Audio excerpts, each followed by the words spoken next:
Po është e qartë se nuk e kemi leximin e njëjtë aktgjykimit të gjykatës kushtetuese, gjithashtu është e qartë që jo që ka sqaruar, por ka komplikuar rrethonat një interpretimi të tillë, ndërsa i treti verzion ose synimi i tretë, në fakt çka do doja të thëja është që është më së domosdoshme edhe një adresim i gjykatës kushtetuese në situatën aktuale, tashmë për mos votim ose mos pjesëmarrje në votim nga përfaqësuesit e partive opozitare, gjithsesi deputetët e partive deri tashmë opozitare. Ajo që është evidente që mund të lexohet në tërë aktgjykimin e fundit të gjykatës kushtetuese është se votimi në seancë konstituive është obligim.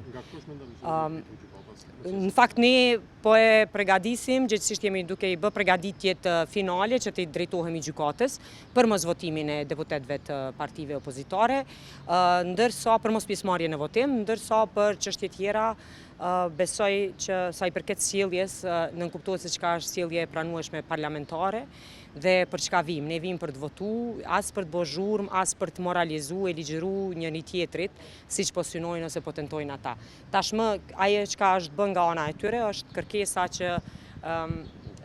është drejtuar gjykatës për vendin e masës përkohshme, gjithsesi për të ndodhur ajo që pastaj provuan kur si ndodhi me gjykatën, provuan pastaj ta realizojnë seancën